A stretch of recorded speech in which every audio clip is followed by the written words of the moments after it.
Welcome to the story of the Maba Wars. I still remember the day the sky turned red. It was not from sunset, it was from fire.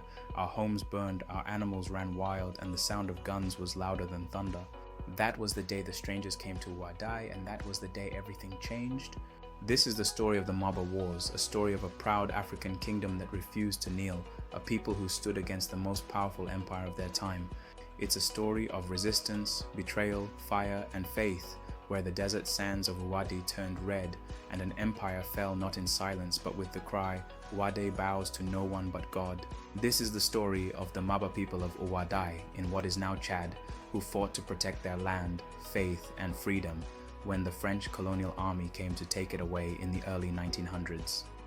My name is Amadou, son of a trader from Ouaddaï. Before the war, our lives were simple. We woke when the first call to prayer echoed across the sand. My mother would grind millet, my father would load his camel and go to the market with salt, cloth, and dates. We were proud people, the Maba. Our Sultan Dudmora ruled with wisdom.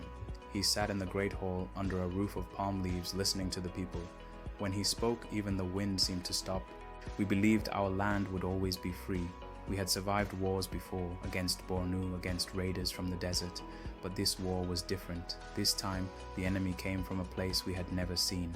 A place called France.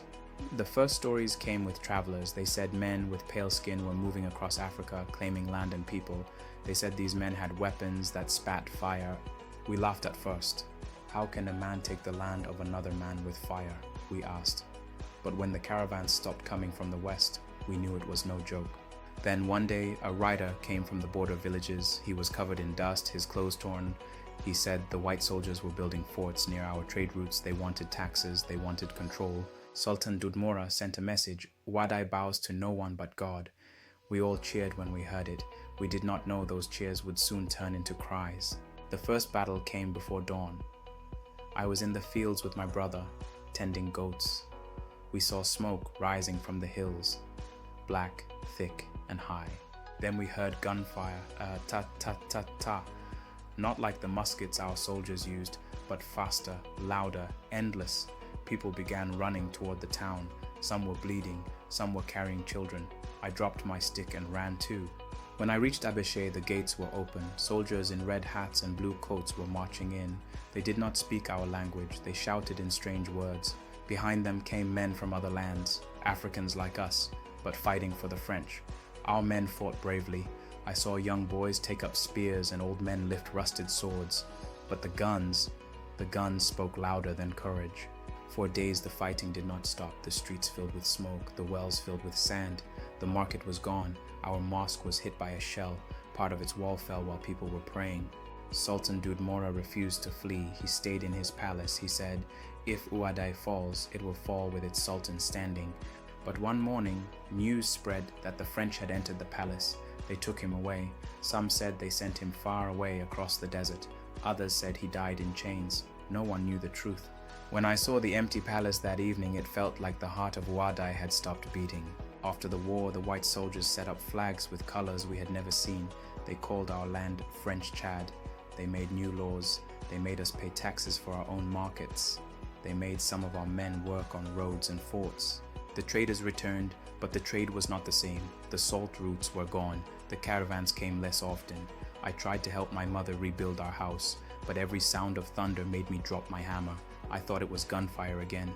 The old songs stopped. People spoke in low voices. Children grew up hearing stories of a war they never saw, a war that took our pride but not our spirit. Many years passed, I grew older. The French built schools and roads, but we never forgot the blood under the sand. At night, when the wind blew from the east, it carried whispers. Some said they were the voices of the men who died defending Ouaddaï. My grandson once asked me, "Grandfather, did we lose the war?" I looked at him and said, "No, we lost our land, but we did not lose who we are. The Maba are still here. We still speak our tongue. We still pray to our God. We still tell our stories."